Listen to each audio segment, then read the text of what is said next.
సత్య ప్రత్యక్షత ఛానల్కు స్వాగతం, సుస్వాగతం. మరొకసారి నూతనమైన అంశంతో మీ ముందుకు వచ్చేసాను ప్రియులారా. నేటి ధ్యానం కొరకు ప్రకటన గ్రంథము 13వ అధ్యాయము 8వ వచనాన్ని మనం చదువుకుందాం. భూనివాసులందరూ అనగా జగత్తుత్పత్తి మొదలుకొని వధింపబడి ఉన్న గొర్రెపిల్ల యొక్క జీవ గ్రంథమందు ఎవరి పేరు వ్రాయబడలేదో వారు ఆ మృగమునకు నమస్కారము చేయుదురు.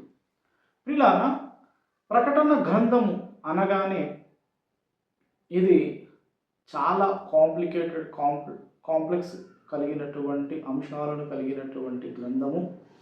అనేకమైనటువంటి లేఖన వక్రీకరణము జరిగినటువంటి గ్రంథము. చాలామంది ఈ యొక్క ప్రకటన గ్రంథాన్ని చదవక మూలకు పడేసినటువంటి గ్రంథము. ఈ ప్రకటన గ్రంథాన్ని పెద్ద పెద్ద దైవజనులే దాని జోలికి పోకుండా, దాన్ని వ్యాఖ్యానించకుండా మౌనంగా ఉండిపోయారు. చాలా వరకు తప్పుడు వ్యాఖ్యానాలు చేసి అనేక మందిని భ్రమపెట్టినటువంటి దైవజనులు ఈ భూమి మీద ఉన్నారు, ప్రజలు ఉన్నారు. అయితే ప్రియులారా, దేవుని యొక్క ప్రేరేపణ బట్టి, దేవుని యొక్క అనుగ్రహాన్ని బట్టి, దేవుని యొక్క కృపను బట్టి మరొకసారి మేము ముందుకు వస్తూ ఉన్నాను. యేసయ్య రాకడ ఎప్పుడు ఉంటుంది, ఏ కాలంలో ఉంటుంది, అసలు యేసుప్రభుల వారు చెప్పినటువంటి అంశం ఏమిటి అనే దాన్ని మనం చర్చించుకున్నట్లయితే, మత్తయి సువార్త 24వ అధ్యాయంలో యేసుప్రభుల వారు ఒక మాట పలుకుతూ ఉన్నాడు. మీ రాకడకు సూచనలేవి అని అన్నప్పుడు యేసుప్రభుల వారు చెప్పినటువంటి కొన్ని సూచనలు ఎత్తుకొని వ్యాకరణం చేసేటువంటి వారు చాలా తప్పుడు వ్యాకరణం చేస్తూ ఉన్నారు. మత్తయి సువార్త 24వ అధ్యాయం 37వ వచనాన్ని మనం గమనించినట్లయితే, నోవహు దినము ఎలా ఉండును, మనుషుల కుమారుని రాకడను అలాగే ఉండును అని చెప్పాడు. 36వ వచనంలో చూసినట్లయితే, అయితే ఆ దినమును గూర్చియు ఆ గడియను గూర్చియు తండ్రి మాత్రమే ఎరుగును గాని ఏ మనుషుడైనను పరలోకమందలి దూతైనను కుమారుడైనను ఎరుగరు అని చెప్పబడతా ఉంది.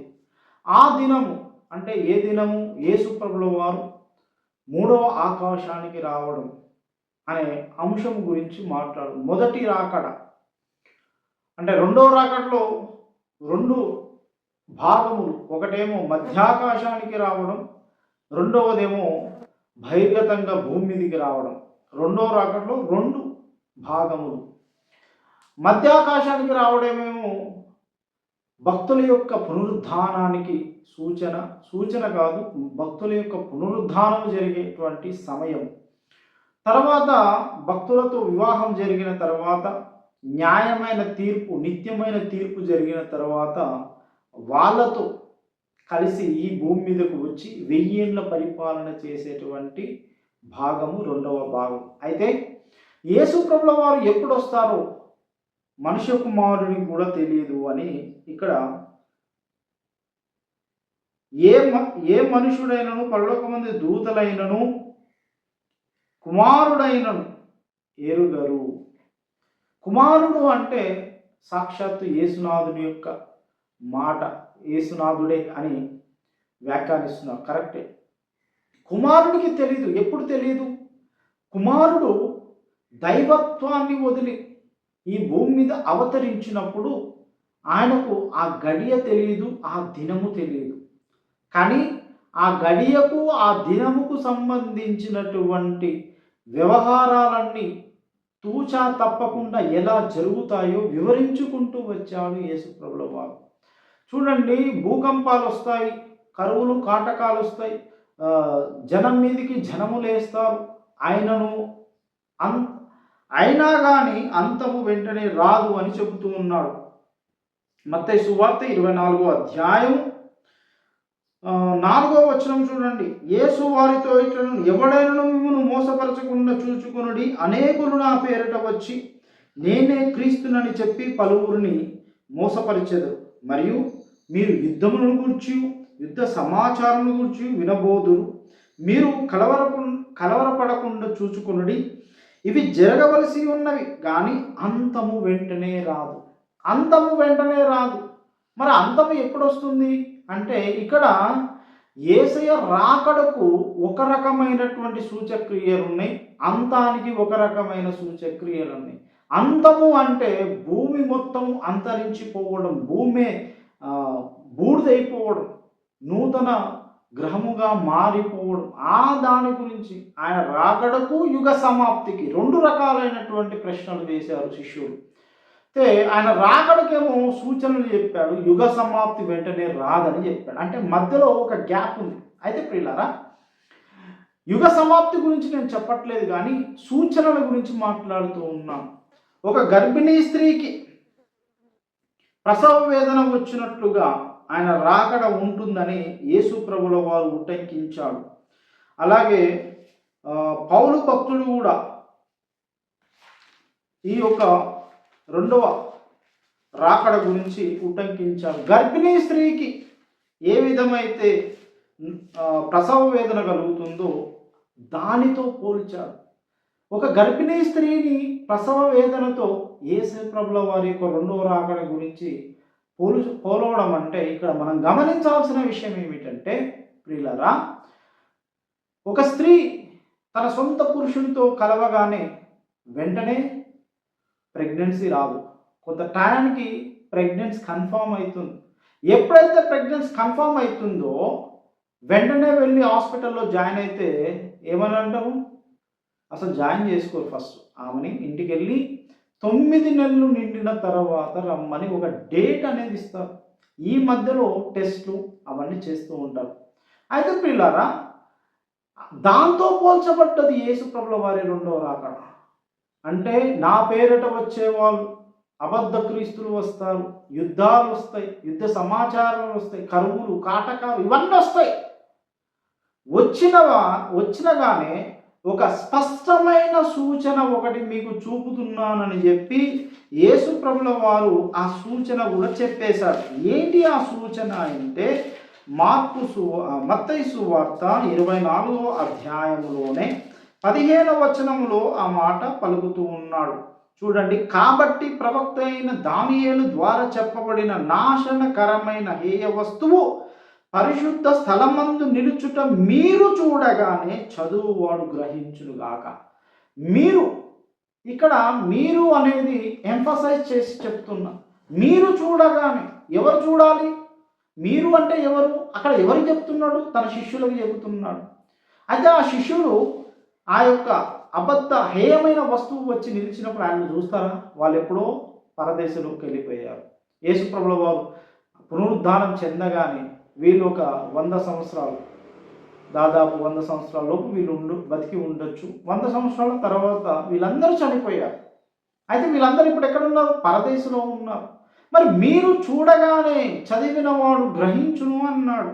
అంటే వీళ్ళు చనిపోయినా వీళ్ళ తర్వాత వచ్చేటువంటి నా శిష్యుల యొక్క పరంపర ఎవరైతే ఉన్నారో, నా శిష్యులు ఎవరైతే ఉన్నారో వాళ్ళు దీన్ని చూస్తారు అని చెప్పాడు. దేవునికి స్తోత్రం కలుగును. వీళ్ళు గ్రహిస్తారు అని చెబుతున్నాడు. ఏం గ్రహిస్తారు? హేయమైన వస్తువు పరిశుద్ధ స్థలమందు నిలుస్తుందంట. దేవునికి స్తోత్రం కలుగును గాక. ఇదే మాట దానియేలు ప్రవచన గ్రంథంలో కూడా రాయబడి ఉన్నది. దానియేలు గ్రంథము 9వ అధ్యాయం 27వ వచనాన్ని మనం గమనించినట్లయితే, అతడు ఒక వారములకు అనేకులకు నిబంధన స్థిరపరుచును. అతడు అంటే ఉన్నాడు ఇక్కడ. అతడు అంటే ఎవరు అంటే హేయమైన వస్తువు. హేయమైన వస్తువు. చూడండి 26వ వచనం, ఈ 62 వారములు జరిగిన పిమ్మట ఏమీ లేకుండా అభిషిక్తుడు నిర్మూలము చేయబడును. వచ్చునటి రాజు యొక్క ప్రజలు పవిత్ర పట్టణము పరిశుద్ధ ఆలయమును నశింపజేయుదురు. వాని అంతము హఠాత్తుగా వచ్చును, మరియు యుద్ధకాలాంతము వరకు నాశనము జరుగునని నిర్ణయింపబడేను. అతడు ఒక వారమునకు అనేకులకు నిబంధన స్థిరపరుచును, అర్ధవారమునకు బలి నైవేద్యములు నిలిపివేయును, హేయమైనది నిలుచు వరకు నాశనము చేయువాడు వచ్చును, నాశనము చేయువానికి రావాలని నిర్ణయించిన నాశనము ముగించు వరకు ఈలాగు జరుగు. హేయమైనది వస్తుంది అని ఇక్కడ అంటున్నాడు దానియేలు ప్రవక్త. హేయమైనది ఎక్కడ వస్తుంది, ఎక్కడ నిలబడుతుంది అంటే పరిశుద్ధ స్థలంలో నిలబడుతుంది. అది ఏం చేస్తుందంటే వారానికి ఏం చేస్తుందంటే ఒక అనేకులను నిబంధనకు స్థిరపరుస్తుందంట. ఎవరు ఈ నిబంధనకు స్థిరపరచబడవారు అంటే ఇజ్రాయెల్ జనాంగం. పరిశుద్ధ స్థలము అనగా అంటే ఏమిటంటే సొలొమోను మహారాజు కట్టించినటువంటి దేవాలయం. ఆ దేవాలయంలోకి వచ్చి వాడు సింహాసనం వేసుకుంటాడు. వాడు నిబంధన చేస్తాడు. మొదటిగా ఏం చేస్తాడంటే నిబంధన చేస్తాడు. ఎన్ని రోజులకు? వారానికి నిబంధన చేస్తాడు ఇజ్రాయెల్ జనాంగంతో. అర్ధవారానికి వచ్చి వాడు ఆ యొక్క పరిశుద్ధ స్థలంలో నిలుస్తాడు. ఈ యొక్క పరిశుద్ధ స్థలంలో ఎప్పుడైతే నిలుస్తాడో అప్పుడు పరిశుద్ధుల యొక్క పునరుద్ధానం ఉంటుందని యేసు ప్రభుల వారు ఉటంకించారు. మీరు గ్రహించినప్పుడు, మీరు చదివినప్పుడు గ్రహించుదురు. ఏం గ్రహిస్తాము, ఏం చదివాము అంటే దానియేలు గ్రంథాన్ని, మత్తయి సువార్తను ఎవరైతే ప్రకటన గ్రంథాన్ని ఎవరైతే చదివి దాని గురించి తెలుసుకున్నారో వారు మీరు. ఆ చదివిన వారు ఎవరంటే మీరు అంటే ఎవరంటే యేసు ప్రభుల వారి యొక్క శిష్యులు. ఎందుకంటే యేసు ప్రభుల వారు ఆరోహణమైతూ ఒక మాట చెప్పాడు శిష్యులకు. మార్కు సువార్తలోకి రండి. మార్కు సువార్త 16వ అధ్యాయం 15వ వచనం. మీరు సర్వలోకమునకు వెళ్ళి సర్వ సృష్టికి సువార్త ప్రకటించురి. నమ్మి బాప్తిసము పొందినవాడు రక్షింపబడును, నమ్మని వానికి శిక్ష విధింపబడును. చూడండి, నమ్మినవాడు రక్షింపబడతాడు, తర్వాత నమ్మనటి వాడు శిక్షింపబడతారు. వీరిని ఏం చేయమంటున్నాడంటే సువార్త ప్రకటన చేయమంటున్నాడు. వాళ్ళని శిష్యులను చేయమంటున్నాడు. యేసు ప్రభుల వారి యొక్క శిష్యులుగా చేయమని చెప్తున్నాడు. దేవునికి స్తోత్రం కలుగుగాక. యేసయ్య శిష్యులుగా ఉన్నటువంటి వారు మీరు అని అంటున్నాడు. తర్వాత తెస్సలోనికలకు రాసినటువంటి మొదటి పత్రిక 5వ అధ్యాయంలో కూడా ఉటంకి చెప్తూ ఉన్నాడు. చూడండి 3వ వచనం.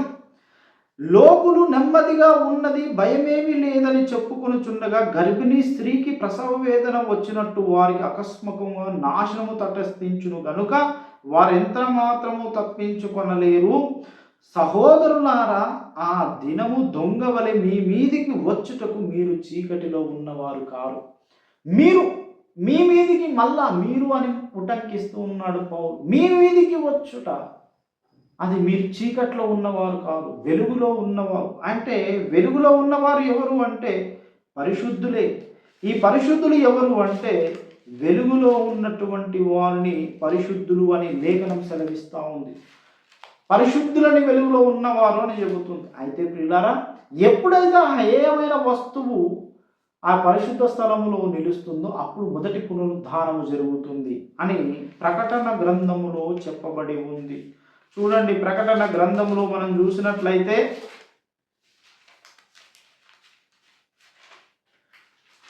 13వ అధ్యాయము, ప్రకటన గ్రంథము 13వ అధ్యాయము 6-7 వచనాలు. గనుక దేవుని దూషించుటకును ఆయన నామమును ఆయన గుడారమును పరలోక నివాసులను దూషించుటకు అది తన నోరు తెరిచెను, మరియు పరిశుద్ధులతో యుద్ధము చెయ్యను, వారిని జయింపను, దానికి అధికారం ఇయ్యబడెను. ప్రియులారా, ఇక్కడ పరిశుద్ధులను జయించడానికి ఆ హేయమైన వస్తువుకు అధికారం ఇయ్యబడ్డది. ఈ అధికారము ఇయ్యబడినటువంటి వీడు ఎవరి మీద యుద్ధం చేస్తున్నాడు? పరిశుద్ధుల మీద. మీరు అడగచ్చు, ఒక ప్రశ్న ఎత్తవచ్చు. పరిశుద్ధులు అంటే మనం విశ్వసించిన వారే అని ఎందుకు అనుకోవాలి? ఇజ్రాయెల్ జనాంగాన్ని అనుకోవచ్చు కదా అని మీరు అనుకోవచ్చు. ప్రియులారా, అదే వచనంలోనికి రండి. దానికంటే ముందు ప్రకటన గ్రంథం 12వ అధ్యాయము 14వ వచనంలోనికి రండి. అందువలన మేము అరణ్యంలో ఉన్న తన చోటికి ఎరుగునట్లు గొప్ప పక్షిరాజు రెక్కలు 2 ఆమెకి ఇవ్వబడెను. అచ్చట ఆ సర్పం ముఖమును చూడకుండా ఆమె కాలములు అర్ధకాలము పోషింపబడును. కావున ఆ స్త్రీ ప్రవాహమునకు కొట్టుకొని పోవలనని ఆ సర్పము తన నోట నుండి నీళ్లు నది ప్రవాహముగా ఆమె వెనుక వెళ్ళగ్రక్కెను గాని అని అంటుంది లేఖనం. ఇక్కడ సముద్రము ప్రవాహములు అంటే జనసమూహముతో పోల్చబడ్డది, అన్యులతో పోల్చబడ్డది, రక్షణ లేని వారితో పోల్చబడ్డది. ఈ స్త్రీ ఎవరు అంటే ఇజ్రాయేల్ జనాంగం. ఈ ఇజ్రాయేల్ జనాంగము అరణ్యానికి కొనుక్కోబడుతుంది. ఎప్పుడు? కాలము అర్ధకాలము. ఈ కాలము అర్ధకాలము ఎప్పుడు అంటే ఈ యొక్క ఎప్పుడైతే హేయమైన వస్తువు వచ్చి పరిశుద్ధ ఆలయంలో బలులు నైవేద్యాలు నిలిపివేస్తుందో అప్పుడు ఇశ్రాయేలు జనాంగము అతని మీద తిరుగుబాటు చేసినప్పుడు వాడు ఏం చేస్తాడంటే వాని యొక్క అనుచరులతో ఆ యొక్క ఇశ్రాయేలు జనాంగాన్ని చంపిపియాలని ప్రయత్నం చేస్తాడు, కుట్ర వండుతాడు. అప్పుడు వీళ్ళు ఏమవుతారు అంటే అరణ్యానికి కొనుక్కోబడి. అయితే ఇక్కడ జయించడానికి అధికారం ఉన్నదంటున్నాం. ఇజ్రాయేల్ జనాంగంతో వీళ్ళు యుద్ధం చేయలేడు, ఎందుకంటే వాళ్ళు దాచుకున్నారు, పారిపోయారు, కొండలకు పారిపోయారు, వాళ్ళు కనపడరు. అయితే ఇక్కడ యుద్ధము చేసి ఎవరితో గెలిచాడు అంటే పరిశుద్ధులతో గెలిచాడు. అందుకే ఆ కింది వచనంలోనే 8వ వచనంలో మనం చదివినటువంటి మూల వచనాన్ని మనం చూసినట్లయితే భూనివాసులందరూ అంటే ఎవరో ఇక్కడ డెఫినేషన్ ఇస్తున్నాడు పరిశుద్ధాత్మ దేవుడు. అనగా జగత్తు ఉత్పత్తి మొదలుకొని వధింపబడి ఉన్న గొర్రెపిల్ల యొక్క జీవ గ్రంథమందు ఎవరి పేరు వ్రాయబడలేదో. జీవ గ్రంథం ఒకటి ఉన్నది, ఆ జీవ గ్రంథములో పేర్లు రాయబడ్డాయి. ఆ జీవ గ్రంథంలో రాయబడినటువంటి పేర్లు ఎవరంటే పరిశుద్ధులు. రాయబడినటువంటి పేర్లు ఎవరు అంటే కొన్ని పేర్లు రాయబడలేదు. అలాంటి వారు ఎవరంటే జగత్తు ఉత్పత్తి మొదలుకొని వధింపబడిన గొర్రెపిల్ల యొక్క జీవ గ్రంథమందు ఎవరి పేరు వ్రాయబడలేదో వారు. అంటే యేసయ్య ఎవరినైతే ఏర్పరచుకోలేదో, యేసయ్య ఎవరినైతే తృణీకరించాడో ఆ జనాంగము ఏం చేస్తారు అంటే ఆ మృగమునకు నమస్కారము చేయుడు. దేవునికి స్తోత్రం కలుగును గాక. వీళ్ళు ఏం చేస్తారంటే ఆ మృగాన్ని నమస్కరిస్తారు. ఆ మృగం యొక్క సంఖ్యను వాళ్ళ నుదుటి మీద రాసుకుంటారు. ఇది చూడండి, ఇదే 13వ అధ్యాయం 18వ వచనం. బుద్ధి గలవాడు మృగం యొక్క సంఖ్యను లెక్కింపనిమ్ము, అది ఒక మనుషుని సంఖ్యయే, ఆ సంఖ్య 666. ఇందులో జ్ఞానము కలదు. అయితే 17వ వచనంలో చూసినట్లయితే 16, 17 కలిసి ఉన్నాయి. కాగా కృత్తివారు కానీ, గొప్పవారు కానీ, ధనికులు కానీ, దరిద్రులు కానీ, స్వతంత్రులు కానీ, దాసులు కానీ అందరూ తమ కుడి చేతి మీదనైనను తమ నొసటి మీదనైనను ముద్ర వేయించుకున్నట్లును ఆ ముద్ర అనగా ఆ మృగము పేరైనను దాని పేరిటి సంఖ్య అయినను గలవాడు తప్ప క్రయ విక్రయములను చేయుటకు మరి ఎవరికి అధికారము లేకుండాన్నట్టు అది వారిని బలవంతము చేయుచున్నది. కొంతమందిని బలవంతము చేస్తుంది. ఎందుకు బలవంతం చేస్తుంది? వాళ్ళు మొండికేస్తున్నారు, మేము వేయించుకోము ఈ ముద్ర. ఎందుకో తెలుసా? కొంతమంది వేయించుకోరు. అయితే ఈ వేయించుకొనని ఈ ముద్ర 666 ముద్రని వేయించుకొనటువంటి వారు ఎవరు అంటే పరిశుద్ధులు. వారికి క్రయ విక్రయాలు చేసే అధికారాన్ని వీడు ఏం చేస్తాడంటే కట్ చేసేస్తారు. అధికారం ఉండదు వాళ్ళకి. ఏది కొనాలన్నా, ఏది అమ్మాలన్నా, ఏది తీసుకోవాలన్నా, ఏ రేషన్ తీసుకోవాలన్నా, కూరగాయలు కొనాలన్నా వాళ్ళకి అధికారం లేదు. ఎందుకు అంటే ఆ మృగము యొక్క సంఖ్యను వాళ్ళు వేసుకోలేదు కాబట్టి, ఆ మృగము యొక్క పేరును వాళ్ళు రాసుకోలేదు కాబట్టి. అందుకే ఆ మృగం ఏం చేస్తుందంటే పరిశుద్ధుల మీద దాడి చేస్తుంది. ఈ పరిశుద్ధుల మీద ఎప్పుడైతే దాడి చేస్తుందో, దాడి చేసిన తర్వాత అర్ధకాలానికి పరిశుద్ధ స్థలమందు ఇజ్రాయేల్ జనాంగముతో వారము అని చెప్పబడింది కదా. వారం రోజులు ఏం చేశాడంటే వీడు నిబంధన ఏర్పరిచాడు కదా. వారము అనగా ఏంటంటే 7 రోజులు, రోజుకొక 7 రోజులు. వారము అనగా 7. ఈ 7 రోజులు అనగా రోజుకొక సంవత్సరం, అంటే 7 సంవత్సరములు. ఈ 7 సంవత్సరములలో 3.5 సంవత్సరాలు పరిశుద్ధులను బాధిస్తారు. బాధించిన తర్వాత హేయమైన వస్తువు వచ్చి ఎక్కడ నిలుస్తుందంటే చూడండి, వాడు ఆ ఘట సర్పము ఏం చేస్తాడు అంటే ఆ నిబంధనను తృణీకరిస్తాడంట. అందుకే 12వ అధ్యాయం, ప్రకటన గ్రంథము 12వ అధ్యాయం 14వ వచనం, అందువలన ఆమె అరణ్యములో ఉన్న తన చోటికి ఎగురున్నట్లు, అందువలన అంటున్నాడు. ఎందువలన అనేది పై వచనాలలో చెప్పుకుంటూ వచ్చాడు. చూడండి 10వ వచనం, మరియు గొప్ప స్వరము పరలోకమందు ఈలాగు చెప్పుట వింటిని, రాత్రింబగలు మానక, రాత్రింబగలు మన దేవుని ఎదుట మన సహోదరుల మీద నేరము మోపువాడైన అపవాది పడద్రోయబడి ఉన్నాడు గనుక ఇప్పుడు రక్షణయు శక్తియు రాజ్యమును మన దేవుని వాయను, ఇప్పుడు అధికారము ఆయన క్రీస్తు దాయను. వారు గొర్రెపిల్ల రక్తమును బట్టి తామిచ్చిన సాక్ష్యమును బట్టి వారిని జయించిన వారు జయించి ఉన్నారు కానీ మరణము వరకు తమ ప్రాణములను ప్రేమించిన వారు కాదు. అందుచేత పరలోక నివాసులారా ఉస్తయించుడి, భూమి సముద్రమా మీకు శ్రమ, అపవాది తనకు సమయము కొంచెమే అని తెలుసుకుని బహుక్రోధము గలవాడే మీ యొద్దకు దిగి వచ్చి ఉన్నాడని చెప్పెను. ఆ ఘట సర్పము తాను భూమి మీద పడదోయబడి ఉండుట చూచి ఆ మగ శిశువును కనిన స్త్రీని హింసించెను. ఎందుకు హింసిస్తున్నది అంటే ఆ లూసిఫర్ గాడు తన సైన్యముతోటి యేసుప్రభుల వారి మీదకి దండెత్తి వెళ్ళినప్పుడు యేసుప్రభుల వారు వారిని ఓడిస్తారు. ఓడించినప్పుడు ఆ సైన్యమంతా ఈ భూమి మీదకి వస్తుంది. ఈ భూమి మీదకి ఎప్పుడైతే వస్తుందో ఈ లూసిఫర్ గానికి ఉన్నటువంటి భూమి మీద కలిగి ఉన్నటువంటి అధికారాన్నంతా వాని కుమారునికి ఇస్తారు. వాడే వాడే మృగము, క్రూర మృగము. 13వ అధ్యాయంలో మనం గమనించినట్లయితే, ప్రకటన గ్రంథము 13వ అధ్యాయం మనం చూసినట్లయితే మొదటి నుంచి వచనాలు మనం చూసినట్లయితే, మరియు 10 కొమ్ములు 7 తలలు గల ఒక క్రూర మృగము సముద్రం నుండి పైకి వచ్చుట చూచి తిని, దాని కొమ్ముల మీద 10 కిరీటములు, దాని తలల మీద దేవదూషణకరమైన పేర్లుండెను. నేను చూచిన ఆ మృగము చిరుతపులిని పోలి ఉండను.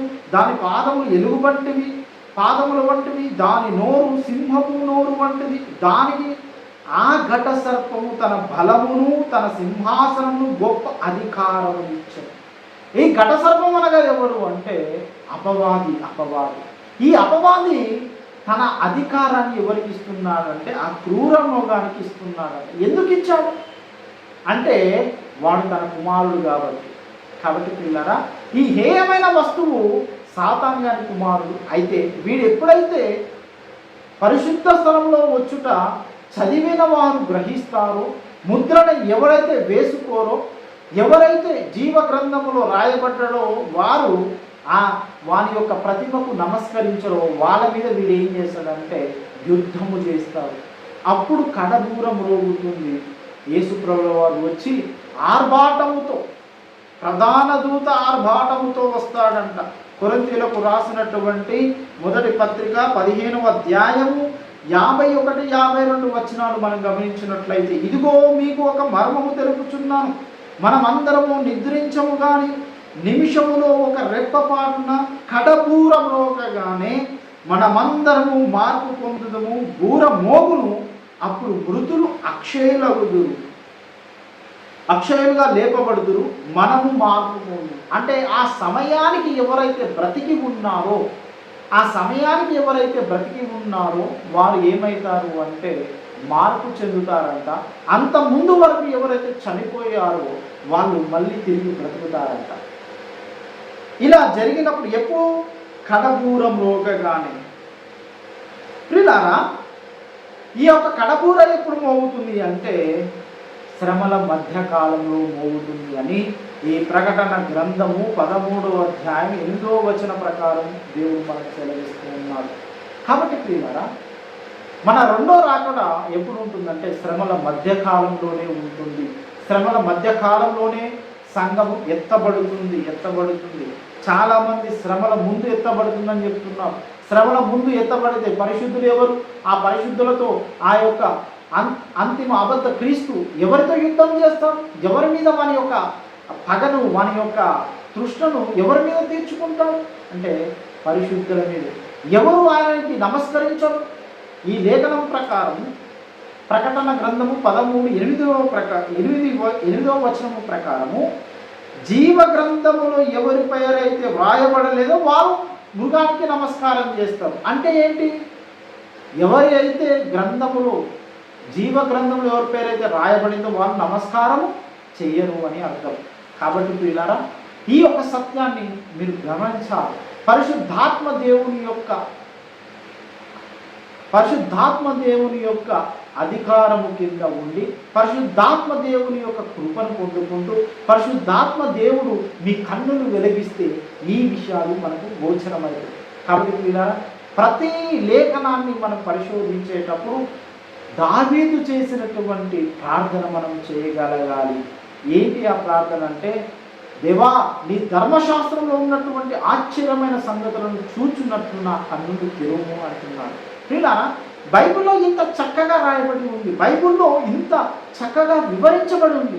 ప్రకటన గ్రంథానికి చదవడానికి చేతన కాదు, ప్రకటన గ్రంథాన్ని అర్థం చేసుకోవడానికి చేతన కాదు, ప్రకటన గ్రంథాన్ని అర్థం చేసి దాంట్లో ఉన్నటువంటి గూఢ భావాలను చెప్పిన వారిని లెక్క చేయరు. అందుకే ఇలాంటి వారికి దేవుడు ఒక శిక్ష విధించబోతున్నాడు. ప్రియులారా, చాలా జాగ్రత్తగా ఉండాలి. ఏం శిక్ష విధించబోతున్నాడో ఇక్కడ చూడండి. తెస్సలోనికలకు రాసినటువంటి మొదటి పత్రిక అనుకుంటాను, ఆ రెండవ పత్రిక, తెస్సలోనికలకు రాసినటువంటి రెండవ పత్రిక 2వ అధ్యాయము 11-12 వచనం. ఇందుచేత సత్యమును నమ్మక దుర్నీతి యందు అభిలాష గల వారందరూ శిక్షావిధి పొందుటకై అబద్ధము నమ్మునట్లు మోసము చేయు శక్తి దేవుడు వారికి పంపుచున్నాడు. సత్యాన్ని నమ్మకుండా దేవుడే వాళ్ళ మీద మోసము చేయు శక్తిని పంపుతున్నాడంట.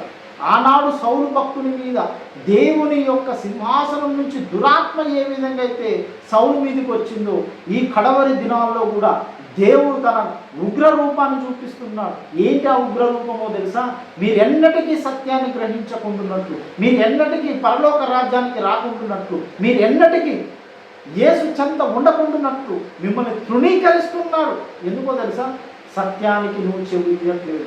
సత్యము చెప్పినప్పుడు నువ్వు లేఖన కాంతిలో నువ్వు ఆ సత్యాన్ని పరిశోధించకపోవడం వల్ల పరిశుద్ధాత్మ దేవుని యొక్క శక్తిని పొందుకోకపోవడం వల్ల, ఆయన ఆశ్రయించకపోవడం వల్ల దేవుడు మోసము చేయు శక్తిని నీ మీదికి పంపుతున్నాడు. రోమా పత్రికలో కూడా ఆ మాట చెప్పబడుతూ ఉంది. పిల్లరా, రోమీలకు రాసినటువంటి పత్రిక మొదటి అధ్యాయంలో కూడా ఆ మాట చెబుతూ ఉన్నాడు. ఒకసారి ఆ వచనాన్ని చూద్దాం.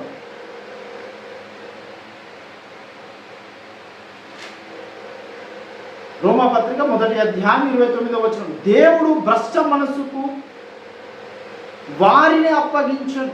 ఎవరిని అంటే పై వచనంలో చెబుతున్నాడు. 28వ వచనం చూడండి. మరియు వారు తమ మనస్సులో దేవునికి చోటియ్య నొల్లకపోయి గనుక చేయరాని కార్యములను చెయ్యుటకు దేవుడు భ్రష్ట మనసుకు వారిని అప్పగించాడు. ప్రియులారా, దేవుడు చెప్పిన పనిని చెయ్యక దేవునికి మన మనస్సులో చోటిక, ఎవరైతే మనసులో వారు చోటు ఇవ్వట్లేదో వారి మీదికి దేవుడు ఏం చేస్తున్నాడంటే భ్రష్ట మనసు కలిగేటట్టు చేస్తున్నాడు. వారికి మోసము చేయు శక్తిని వారి మీదికి పంపుతూ ఉన్నాడు. ప్రియులారా, చాలా భయంకరమైనటువంటి, చాలా ఉగ్రరూపము దాల్చినటువంటి యేసును ఈ కడవరి కాలంలో మీరు చూస్తారు. కాబట్టి ప్రియులారా, ఒళ్ళు జాగ్రత్త పెట్టుకొని దేవుడు చెప్పిన లేఖనాలు ఉన్నది ఉన్నట్టుగా నమ్మి, తెలియకపోతే దేవుని యొక్క సన్నిధిలో మోకరించి ప్రార్థన చేసి పరిశుద్ధాత్మ దేవుని యొక్క సహాయముతో మన కళ్ళు తెరవజేయి, నా కన్నులు తెరవజేయి తండ్రి, ఈ లేఖనంలో ఉన్నటువంటి నిగూఢతను నేను తెలుసుకున్నట్లు, లేకపోతే చాలామంది ఈ లేఖనాల గురించి తెలియజేశారు, దాంట్లో సత్యం ఎందుకు తెలుసుకున్నట్లు నా కన్నులు తెరవజేయని ప్రార్థన చేయాలి. ప్రార్థన చేయకపోతే చెబుతున్నాను, ఇది నేను చెప్పిన మాట కాదు, పరిశుద్ధాత్మ దేవుడు ఇస్తున్నటువంటి వార్ని ఏంటంటే మోసము చేయు శక్తి నీకు ఇస్తాడు. ఎన్నడూ నువ్వు యేసు ప్రభువుని నీకు చూడలేవు, ఎన్నడూ నీవు దేవుణ్ణి గ్రహించలేవు. ఎందుకో తెలుసా? మీ చెవులు పనిచేయవు, మీ కన్నులు పనిచేయవు. అదే మాట చెబుతున్నాడు తెస్సలోనికలకు రాసినటువంటి 2వ పత్రికలోని. మరొకసారి ఆ వచనాన్ని చదివి నేను ఈ యొక్క ప్రసంగాన్ని ముగించేస్తాను. ఎందుకు అంటే, దుర్నీతి యందు అభిలాష వారందరూ శిక్షావిధి పొందుటకై అబద్ధము నమ్మునట్లు, వాళ్ళు కావాలని శిక్ష పొందాలని దేవుడు ఏం చేస్తున్నాడంటే అబద్ధము నమ్మున్నట్టు. వీళ్ళు నిజాలు ఎప్పుడు నమ్మరు. నిజమనగా ఏంటిదంటే సత్యం, అబద్ధం అనగా ఏమిటంటే యేసు ప్రభుల వారికి వెలుపట ఉన్నది అబద్ధము, యేసు ప్రభుల వారికి లోపట ఉన్నది సత్యం. అబద్ధమునకు జనకుడు ఎవడు అంటే లూసిఫర్. వాడు చెప్పే విషయాలు, వాళ్ళు చెప్పేటువంటి, వాడి అనుసరుడు చెప్పేటువంటి విషయాలు మీరు నమ్ముతారు, కానీ ఈ దేవుడు చెప్పేటువంటి విషయాలు మీరు నమ్మరు. ఇప్పటికీ నమ్మకపోవడానికి కారణం మీ మీద పని చేస్తున్నటువంటి మోసపు శక్తి. దేవుడు పని కట్టుకొని చేస్తున్నాడు, ఆసక్తితో జరిగిస్తున్నాడు. కాబట్టి ప్రియులారా, యేసయ్య 2వ రాకడ ఇయ్యాల రాత్రో రేపు రాత్రో కాదు, దానికి స్పష్టమైన సూచన చెప్పాడు. యేసు ప్రభుల వారు భూమి మీద ఉన్నప్పుడు తన దైవత్వాన్ని వదిలేసి రావాల్సి వచ్చింది. ఏంటిది తన దైవత్వం అంటే సర్వవ్యాపకత్వం, సర్వజ్ఞత, అలాగే సర్వవ్యాపకత్వం, సర్వాధికారం. ఈ 3 లక్షణాలని ఆయన వదిలేసి వచ్చి భూమి మీద అవతరించినప్పుడు చెప్పినటువంటి మాట, ఆ దినమైనను ఆ గడి అయినను తండ్రికి తప్ప ఎవరికి తెలియదన్నాడు. ఎప్పుడైతే ఆయన మరణము జయించి పునరుద్ధానుడై అంత ముందు ఉన్నటువంటి మహిమను ఎప్పుడైతే పొందుకున్నాడో ఆయనకు సర్వము తెలుసు, సర్వజ్ఞత తెలుసు, సర్వజ్ఞుడు, సర్వశక్తిమంతుడు, సర్వవ్యాపకస్తుడు. ఆ దినము తెలుసు, ఆ గడియ తెలుసు. నీకు నాకు తెలియదు అంతే, దేవదూతలకు కూడా తెలియదు అని చెప్పారు. నీకు నాకు దేవదూతలకు తెలియదు. అది ఏ దినమో ఏ గడియనో కుమారునికి తెలుసు, తండ్రికి తెలుసు. కాబట్టి పిల్లరా, ఈ యొక్క లాజిక్ని మీరు మిస్ అయిపోయి అబద్ధ బోధలు చేస్తున్నారు, లేఖనాన్ని వక్రీకరిస్తున్నారు. తస్మత్ జాగ్రత్త. దేవుడు మీకు వార్నింగ్ ఇస్తూ ఉన్నారు. మీరు అబద్ధమే నమ్ముతారు, అబద్ధము నమ్మేటట్టు మోసము చేయు శక్తిని పంపిస్తున్నారు. సౌలుకి పంపించాడు, మీకు ముందు తెలిసే ఉంటుంది. సౌలు దురాత్మ ఒకటి ఆయన ప్రేరేపించింది. దురాత్మ అంటే దుష్ట ఆత్మ, పనికిరాని ఆత్మ, దేవునికి వ్యతిరేకమైన ఆత్మ. కానీ దేవుని సన్నిధి నుంచి వెళ్ళిందంట. అంటే దేవుని సన్నిధికి దురాత్మలు వెళ్తూ ఉన్నాయి, వస్తూ ఉన్నాయి. ఎందుకంటే మన మీద ఫిర్యాదు చేయడానికి. మీకు ఈ విషయం అర్థమవుతుంది, ఇంకా ఇలాంటి విషయాలు చెప్తే అసలు అర్థం కాదు. కాబట్టి వినయ మనస్సు కలిగి, శిష్యునికి కలిగిన మనస్సు కలిగి ఎప్పుడైతే లేఖనాల ముందు మోకరించి ప్రార్థించి దేవా నా కన్నులు తెరవజేయని యథార్థ హృదయముతో ప్రార్థన చేస్తారో వారికి మాత్రమే ఈ లేఖనాలు ప్రత్యక్షమవుతాయి. మీరు చదువుతారు, లేఖనాలన్నీ చదువుతారు, లేఖన జ్ఞానం ఉంది, కానీ దాంట్లో ప్రవహిస్తున్నటువంటి పరిశుద్ధాత్మ జీవ జల నదులు మీకు దొరకవు. అందుకే పౌలు భక్తులు అన్నారు, ఆత్మ అక్షరము చప్పును కానీ ఆత్మ జీవింపజేయనన్నారు. అక్షరము లోపల దాగినటువంటి ఆత్మను మనం పట్టుకోవాలి, అక్షరాన్ని పట్టుకుంటే చనిపోతుంది. అందుకే దావీదు భక్తుడు అంటున్నాడు, నీ లేఖన సారాంశము సత్యం అంటున్నాడు. లేఖనాల యొక్క సారాంశము సత్యము కానీ ఒక లేఖనము సారాంశము కాదు, ఒక లేఖనము సత్యము కాదు. లేఖనాల యొక్క టోటల్ లేఖనాల యొక్క ఒక విషయం గురించి బైబిల్లో 66 గ్రంథాల్లో ఎక్కడైతే ఏమేమి లేఖనాలు చెప్పబడ్డాయో ఆ అంశం గురించి ఆ లేఖనాలన్నీ క్రోడీకరించి దాంట్లో నుంచి వచ్చినటువంటి సారమే సత్యము. దేవునికి స్తోత్రం కలుగుతాడు. అలాంటి సత్యాన్ని నమ్మిన వాడు మాత్రమే వాడు ఎవరంటే యేసయ్య రాసినటువంటి జీవ గ్రంథములో వాని పేరు ఉంటుంది. వాడు వెలుగు సంబంధులు, వారు పరిశుద్ధులు. వీళ్ళే అబద్ధ అంతిమ క్రీస్తుతో పోరాడుతారు, జయము పొందుతారు. దేవుడే వారికి జయం ఇస్తారు. కాబట్టి వీళ్ళారా, దేవుడు ఈ వాక్యం మన మీకులలో ఆశీర్వదించి ఫలింపజేయుగాక. ఈ యొక్క mid tribulation theory is a truth అని మీరు నమ్మారని నమ్ముతూ విశ్వసిస్తూ దీని ప్రకారం మన బ్రతుకును, మన భక్తి జీవితాన్ని కట్టుకుంటారని నమ్ముతూ దేవుని నామంలో మరొకసారి మీకు హృదయపూర్వక ఆహ్వానం, వందనాలు చెప్తున్నాను. Thank you.